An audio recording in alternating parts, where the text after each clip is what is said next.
What if I told you that the most unpredictable man in WWE history just walked back through the forbidden door, and his target isn't who you think it is? Tonight on Monday Night Raw, the wrestling world witnessed something that nobody saw coming, something that will rewrite the entire landscape of WWE as we know it.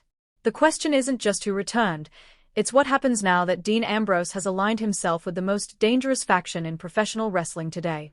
The arena lights dimmed to an eerie silence as the Vision stood in the center of the ring, their leader proclaiming that their final member would change everything. Fans speculated for weeks about who this mystery partner could be. Was it a disgruntled superstar from the back? A legend making one final run? An international sensation crossing over from another promotion? Nobody, and I mean absolutely nobody, predicted that Jon Moxley would shed his AEW identity and return to WWE as Dean Ambrose, the unhinged architect of chaos who once tore through this company like a tornado through a trailer park. But here's where it gets interesting. This isn't the same Dean Ambrose who left WWE years ago, frustrated and creatively stifled.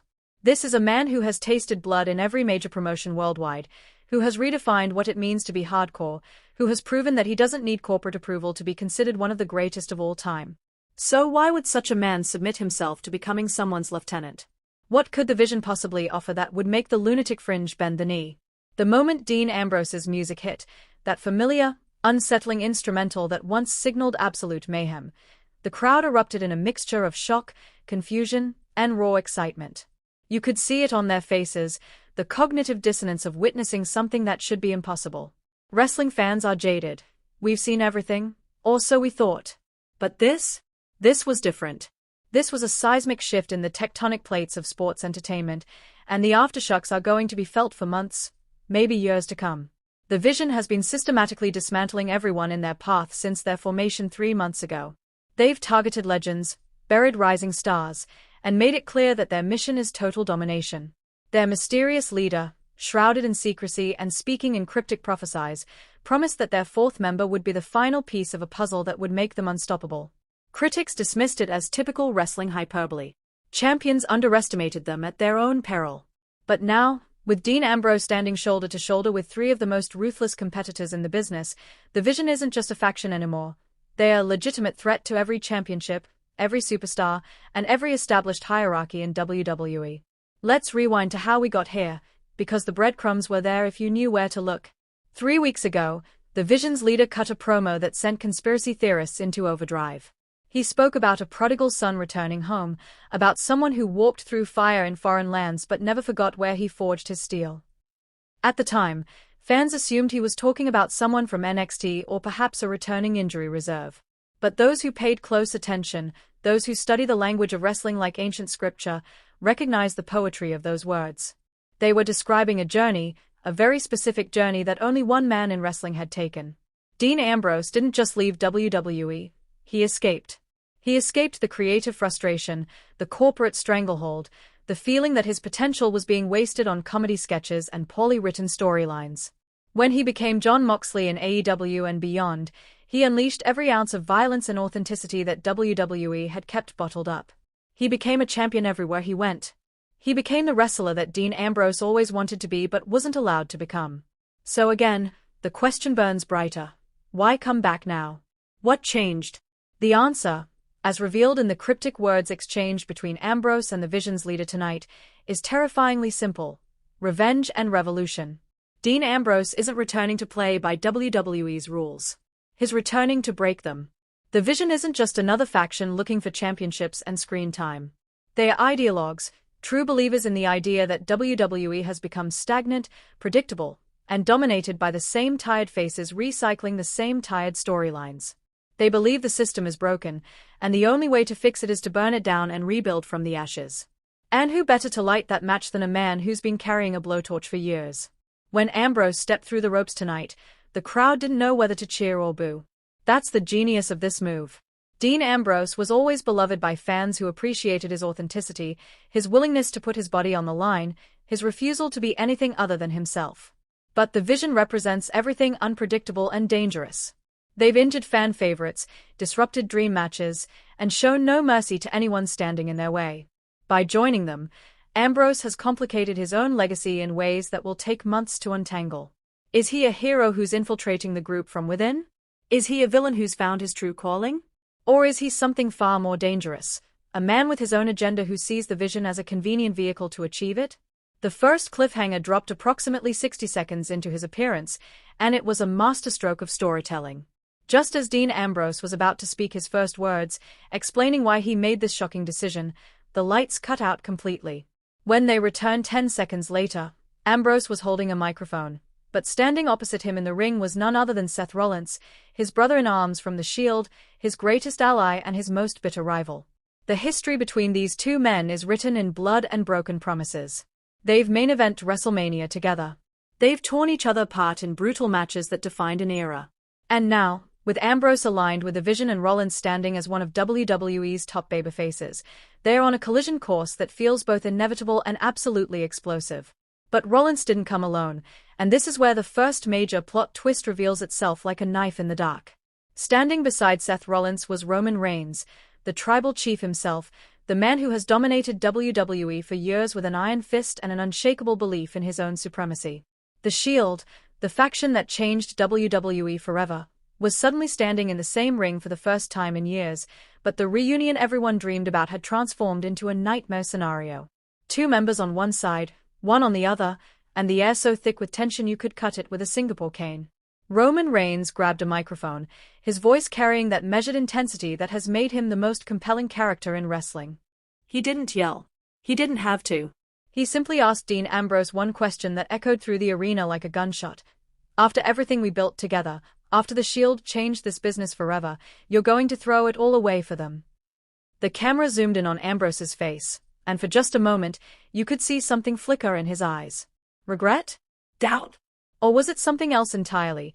The look of a man who knows exactly what he's doing and doesn't care who gets hurt in the process? Ambrose's response was chilling in its simplicity. He didn't launch into a long-winded explanation. He didn't justify his actions or appeal to their shared history. He simply said three words that sent shockwaves through the wrestling world: the Shield's dead. Then he dropped the microphone and stood there, arms crossed, as the Vision's other members surrounded him like a protective detail. The message was clear. Dean Ambrose didn't come back to reunite with old friends or relive past glories. He came back to destroy everything that he once helped create, to prove that loyalty is a weakness and that the only thing that matters in this business is power. Seth Rollins looked like he'd been punched in the gut. You could see the genuine emotion on his face, the disbelief that his brother could turn his back on everything they accomplished together. But Roman Reigns? Roman's expression was different. He didn't look hurt or betrayed. He looked angry, the kind of cold, calculating anger that promises violence and retribution. The tribal chief has spent years building an empire, asserting his dominance over every challenger who dared step up. But Dean Ambrose isn't just any challenger. He's the one man who knows Roman's weaknesses, who fought beside him in countless battles, who understands exactly how to dismantle everything Reigns has built. The second plot twist came when the Vision's leader finally revealed his face, pulling back the hood that had concealed his identity since the faction's formation. The gasps from the crowd were audible even through the television speakers. It was Tyler Black, Seth Rollins' original indie wrestling identity, except it wasn't Seth. It was Seth's younger brother, a wrestler who had been toiling in obscurity on the independent circuit for years, living in his famous sibling's shadow and harboring resentment that had festered into something toxic and dangerous. This wasn't just about taking over WWE. This was personal. This was family warfare on a scale that WWE had never seen before. The implications are staggering. Tyler Black has built the Vision specifically to destroy his brother's legacy, to prove that he's the superior wrestler, that he deserves the spotlight that Seth has monopolized for over a decade. And he recruited Dean Ambrose, Seth's best friend and former Shield brother, as the ultimate psychological weapon.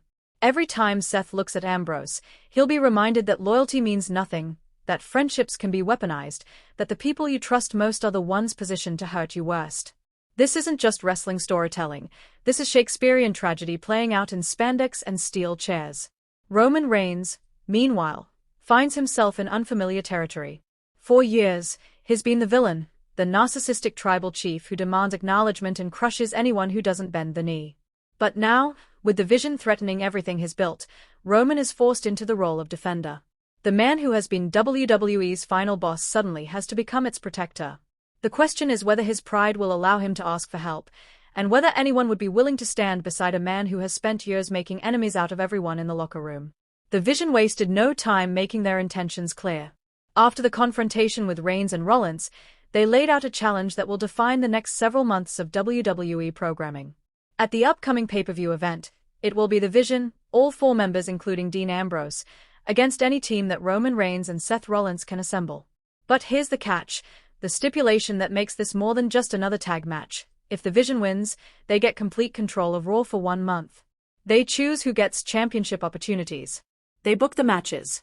They decide who gets screen time and who gets relegated to catering.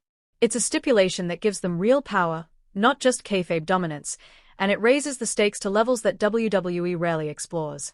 Seth Rollins was ready to accept immediately, his competitive fire overriding any strategic considerations. But Roman Reigns held him back, and in that moment, you could see the difference between a hothead and a tactician. Roman understands that accepting this challenge without a plan is suicide. The Vision has been training together for months, operating as a cohesive unit with singular purpose. Roman and Seth haven't teamed together in years, and their relationship has been complicated at best, antagonistic at worst. They need partners they can trust, warriors who understand the magnitude of what's at stake. But who in WWE is crazy enough, talented enough, and loyal enough to stand against the Vision? The episode ended with Roman and Seth backstage, standing in uncomfortable silence, the weight of their situation pressing down on them. Roman finally spoke, his voice low but firm. "We need the Shield." Seth's head snapped up, disbelief written across his face. "The Shield's dead, Roman. You heard him." But Roman shook his head slowly, and a grim smile crossed his face. "Dean was wrong. The Shield isn't dead. It's just incomplete. And I know exactly where to find the missing piece." The camera cut to black before revealing who Roman was talking about, leaving fans to speculate wildly about the identity of this mysterious 4th Shield member. Wait, 4th member? The Shield only ever had 3 members, Roman, Seth, and Dean. So who could Roman possibly be referring to? Is there a secret Shield member that history forgot? Is this a retcon, a reimagining of wrestling history that will recontextualize everything fans thought they knew? Or is Roman speaking metaphorically, suggesting that the Shield spirit can be embodied by anyone who shares their brotherhood and their willingness to fight against impossible odds? As Monday Night Raw went off the air, social media exploded with theories, hot takes, and frame-by-frame analysis of every gesture, every word, every subtle glance exchanged during that explosive segment. But beneath the surface-level excitement of Dean Ambrose's return and the promised war between factions, there are darker questions that need answering. Questions that suggest the Vision's ultimate goals extend far beyond championships and control of a single television show. What if everything we've seen so far is just the opening move in a much larger game? Dean Ambrose's departure from WWE years ago was notoriously messy. Reports at the time suggested he was frustrated with his creative direction, tired of being underutilized, and philosophically opposed to WWE's increasingly corporate, sponsor-friendly approach to wrestling. His transformation into Jon Moxley in AEW and other promotions represented everything WWE wouldn't let him be: violent, unpredictable, authentic, and completely unfiltered. He became one of wrestling's biggest stars by being exactly what WWE had tried to prevent him from being. So when the Vision's leader speaks about corporate compromise killing wrestling's soul, those words have to resonate with Ambrose on a personal level. This isn't just character work for him. This is personal vindication. But here's where things get complicated, where the line between reality and storyline becomes so blurred that even the smartest wrestling observers can't quite figure out what's real. Industry insiders have been reporting for months about backstage tensions in WWE, about younger talent feeling frustrated by limited opportunities, about creative teams being handcuffed by corporate mandates and sponsor concerns. There's been talk of a locker room divide between the established main event talent who are protecting their spots and the hungry up-and-comers who feel like they are being held back. Could the Vision storyline be WWE's way of acknowledging these real tensions while simultaneously working them into the narrative? The membership of the Vision supports this theory. Besides Dean Ambrose and Tyler Black, the other 2 members are wrestlers who have been vocal, both in character and in carefully worded social media posts, about feeling underutilized despite their obvious talent. One is a former independent darling who was promised the world when WWE signed him, only to spend 3 years floundering in the midcard with no clear direction. The other is a second-generation superstar whose famous father was a multi-time world champion, but who has been treated as little more than enhancement talent despite having world-class abilities. These aren't random selections. These are wrestlers with legitimate grievances, and the Vision gives them a platform to air those grievances while simultaneously pursuing the success that has eluded them. Tyler Black's revelation as the Vision's leader adds another layer to this psychological warfare. Seth Rollins has been one of WWE's most consistent performers for over a decade, a company man who has done everything asked of him and more. He's been a heel, a face, a world champion, a tag team specialist, a workhorse who can wrestle any style and make any opponent look good. He's the kind of wrestler that WWE builds their future around, the reliable veteran who can be counted on to deliver quality matches and move merchandise. But he's also living proof that playing by WWE's rules, being the company man, and sacrificing your body for the business doesn't guarantee respect or appreciation. His younger brother has watched this for years, has seen Seth give everything to WWE only to be replaced in the main event spotlight whenever a bigger star becomes available or whenever corporate decides to shift focus to a different demographic. Tyler's resentment isn't just sibling rivalry, it's ideological opposition. He believes that Seth wasted his potential by becoming WWE's loyal soldier instead of remaining the revolutionary artist he was on the independent scene.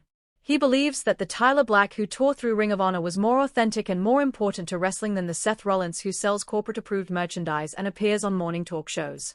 And he's recruiting an army of like-minded wrestlers who feel the same way, who believe that WWE has lost its edge and needs to be reminded what real wrestling looks like. Dean Ambrose joining this cause makes perfect sense when viewed through this lens.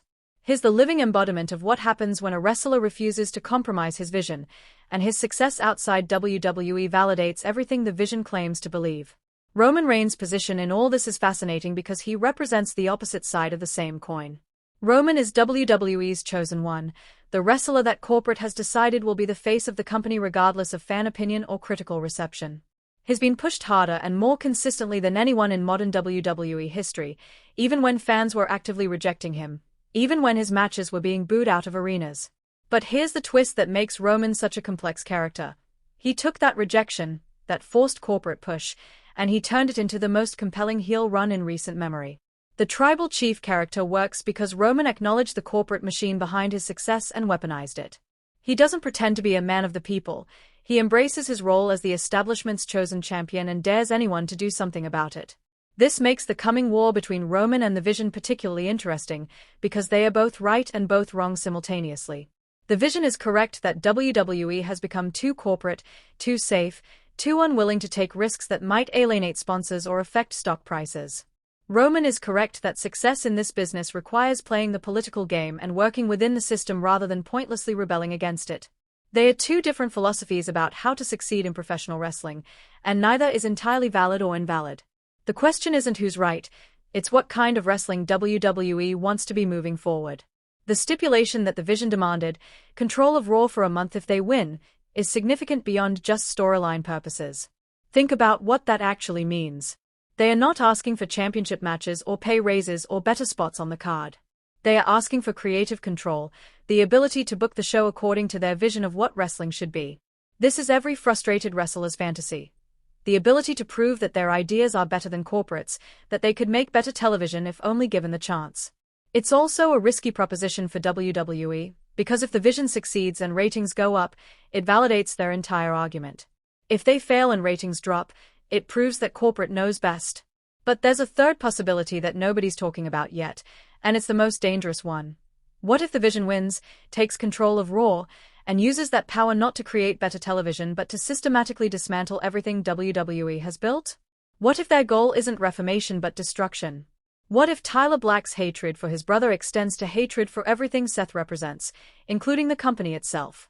Dean Ambrose's presence suggests this possibility is very real. This is a man who walked away from WWE at the height of his popularity because he valued his artistic integrity more than financial security. He's not interested in working within the system, he wants to break the system entirely and build something new from the rubble. The second major plot twist came during a backstage segment that aired during the commercial break for streaming viewers but was cut from the traditional broadcast. Roman Reigns and Seth Rollins were in an emergency meeting with WWE management, trying to get the stipulation changed or at least modified. But in a shocking development, the corporate executives sided with the Vision. One suit explicitly said, "This is good for business. The controversy generates buzz. The match will do huge numbers. We're approving the stipulation."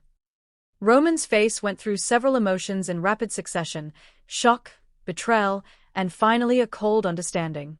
WWE corporate doesn't care who wins or loses, they only care about the ratings and the attention.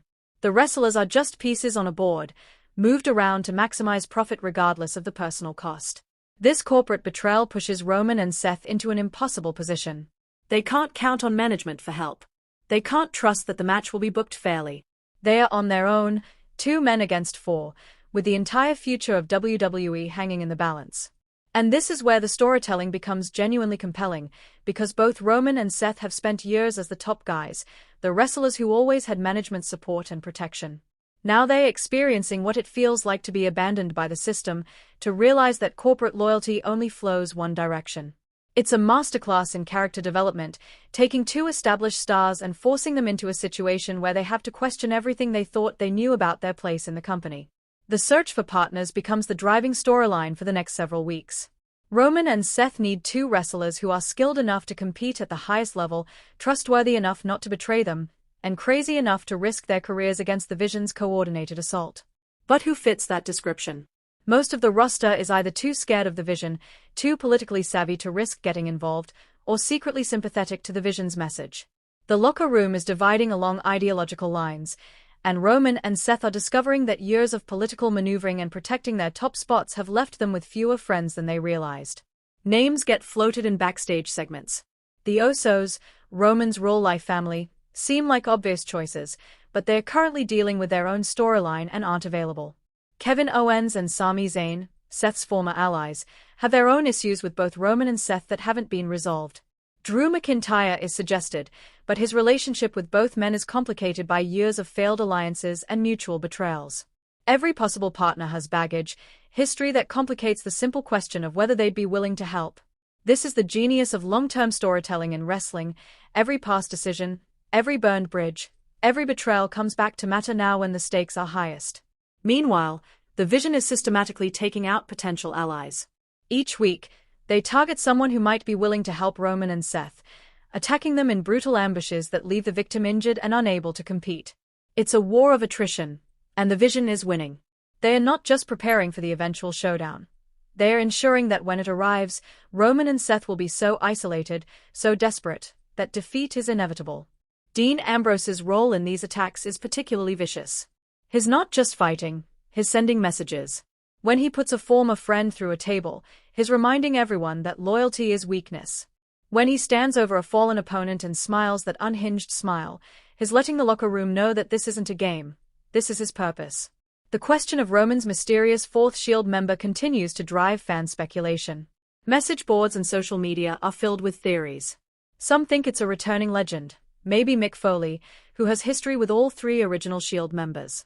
Others suggest it might be a current star who's been secretly aligned with them all along, maybe Jey Uso, Roman's cousin, who could be considered Shield family. The wildest theories propose that it's someone from outside WWE entirely, a free agent or recently released talent who could make a shocking return.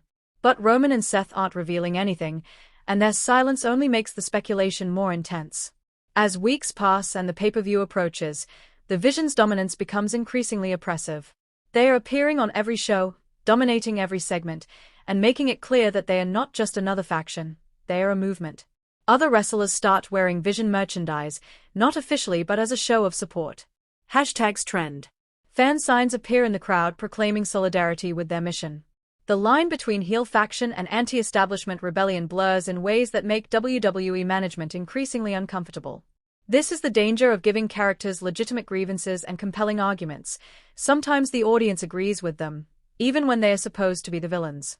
Tyler Black cuts a promo 2 weeks before the pay-per-view that crystallizes the Vision's philosophy and sets up the climax perfectly. He stands in the ring with his 3 partners, and he addresses the camera directly, speaking not to Roman and Seth but to the audience at home. "You all know we're right," he says. "You've all been thinking the same things we've been saying. WWE has become stale, predictable, safe. The same guys in the same matches having the same feuds over and over again. We're not the villains here. We're the only ones brave enough to say what everyone's thinking. We're the only ones willing to do what's necessary to fix this broken system. And in 2 weeks, when we beat Roman Reigns and Seth Rollins and take control of Raw, you'll finally get the wrestling show you deserve. You'll get chaos. You'll get unpredictability. You'll get reality. It's a worked shoot that cuts close enough to reality that fans can't quite tell how much is character and how much is legitimate frustration. And that's the point.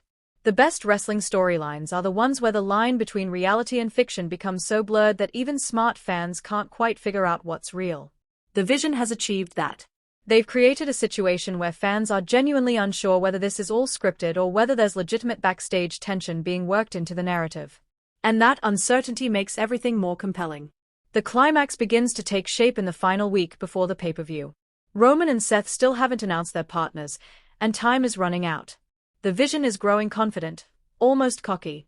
Dean Ambrose cuts a promo directly challenging Seth, reminding him of every time they bled together, every time they sacrificed for each other, every promise they made about brotherhood and loyalty.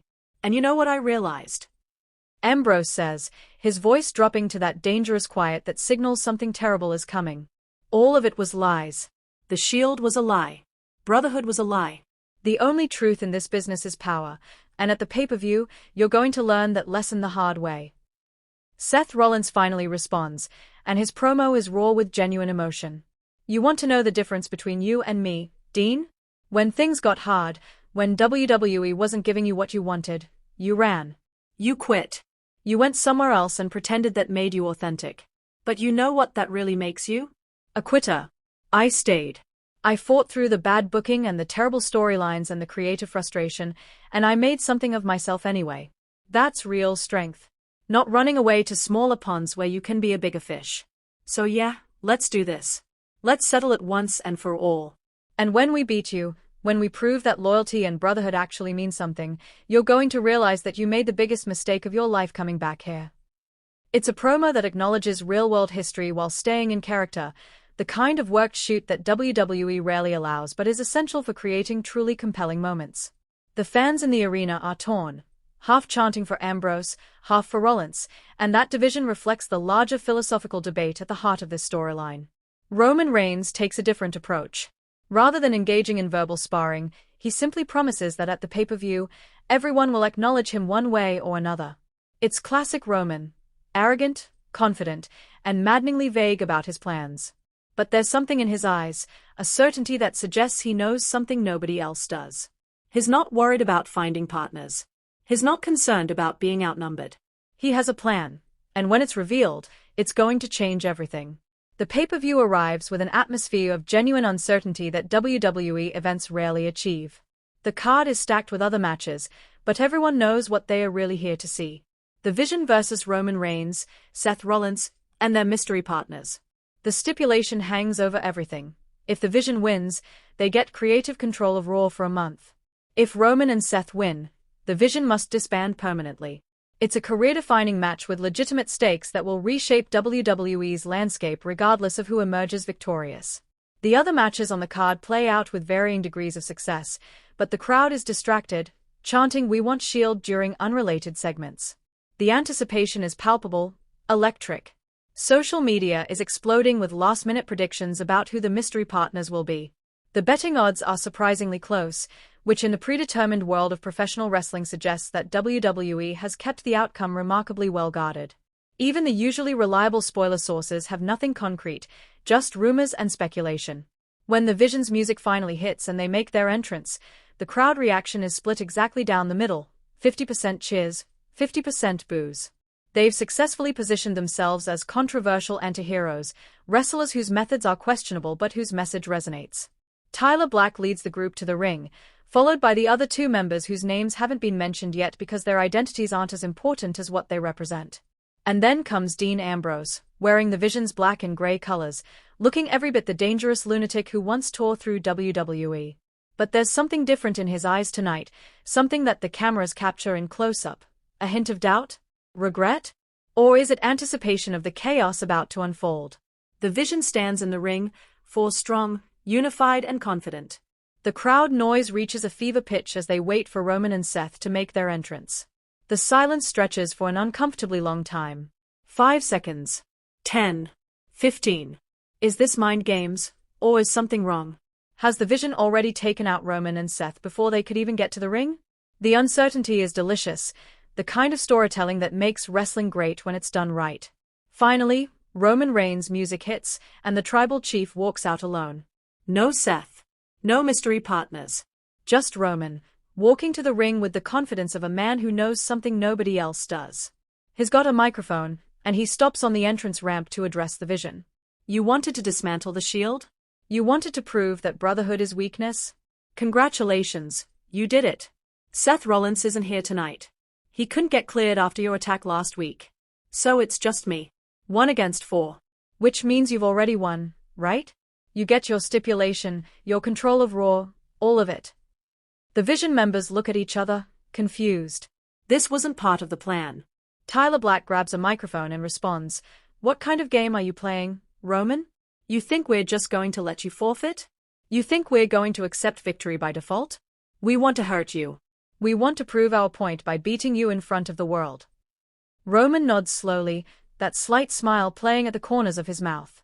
"Oh, I'm not forfeiting. See, Seth might not be here, but I said I knew where to find the missing piece of the Shield. And I wasn't talking about a 4th member. I was talking about something you 3 forgot about when you decided to declare war on everything we built." He pauses for dramatic effect, and the camera zooms in on his face. The Shield was never just 3 guys. The Shield was an idea. The Shield was the belief that brothers who fight together are unstoppable. And you can kill men, but you can't kill ideas. The lights go out completely, plunging the arena into darkness. The crowd erupts, understanding that something massive is about to happen. When the lights come back up 5 seconds later, the ring is no longer empty. Standing beside Roman Reigns are 2 figures that make the crowd absolutely lose their minds. Not returning legends. Not current stars. Something much more interesting. 2 developmental talents from NXT, young wrestlers who have been tearing it up on the developmental brand but haven't yet received main roster opportunities. And they are wearing Shield vests. The third plot twist lands like a nuclear bomb.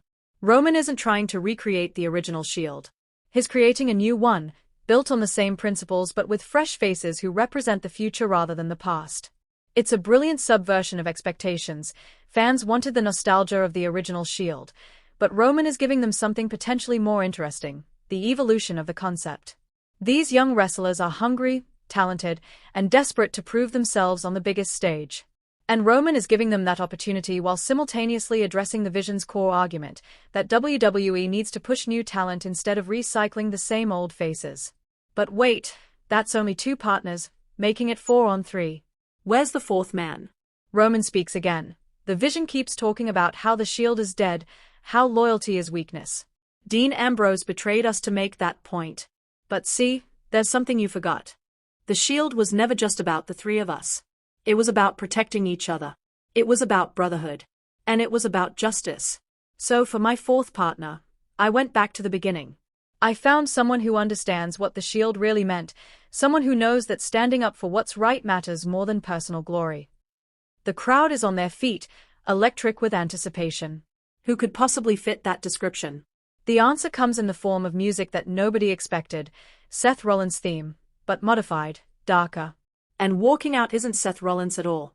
It's someone who looks remarkably similar, dressed in Shield gear, but with half his face painted to represent duality, light and darkness, loyalty and betrayal. The commentators are screaming in confusion and excitement, and then someone makes the connection.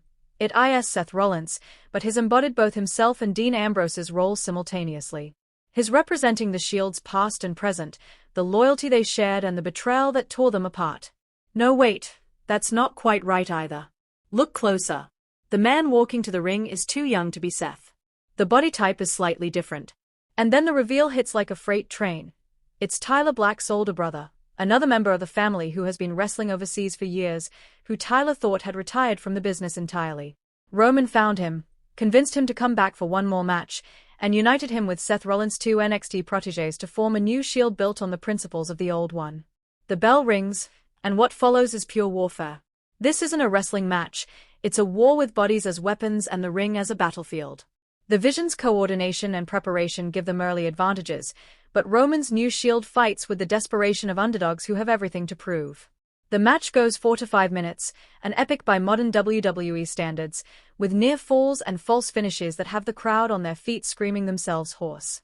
Dean Ambrose's role in the match is particularly brutal. Every time he's in the ring with Seth's protégés, he's not just fighting them, he's trying to break them psychologically. His screaming at them that they are being used, that Roman will discard them the moment they are no longer useful, that loyalty is just a manipulation tactic employed by those in power. And you can see it affecting them, the doubt creeping in even as they continue to fight. It's psychological warfare at its finest, and Ambrose is a master of getting inside people's heads. But the tide begins to turn when Tyler Black's older brother gets his hands on Tyler. The family drama explodes in the ring as older brother confronts younger, asking him why he's so consumed by jealousy and hatred. Tyler's response is venomous. He screams that their family always loved Seth Rollins more than they loved him, that they were more proud of Seth's accomplishments than anything Tyler ever achieved, that has been living in shadows his entire life. It's raw, it's real, and it makes Tyler a sympathetic villain even as he's doing terrible things. The best villains believe they are the heroes of their own story, and Tyler Black genuinely believes that destroying his brother's legacy is justice for years of being overlooked and undervalued. The climax of the match comes when Dean Ambrose and Roman Reigns are the only two legal men in the ring, everyone else having been taken out or thrown to the outside. The two former Shield brothers circle each other, and for a moment, the hatred drops away. They are just two men who once meant everything to each other, who survived wars together, who considered each other family. Roman speaks softly, and the camera barely picks it up. "It didn't have to be like this, Dean." Ambrose's response is equally quiet but laced with pain. "Yes, it did, Roman. You know it did. The only way I could be free was to burn it all down. The only way I could be myself was to destroy who I used to be." And then they are fighting with an intensity that eclipses everything that came before. It's not choreographed spots. It's two men pouring years of real emotion into simulated combat, and the result is visceral and devastating. The finish comes in a way that nobody predicted. As Roman sets up for the spear on Ambrose, Tyler Black slides into the ring with a steel chair. But instead of hitting Roman, he freezes. His older brother is screaming at him from outside the ring not to do it, not to cross that line. Seth's protégés are doing the same, begging him to prove that the vision is actually about changing WWE for the better, not just about destruction and revenge.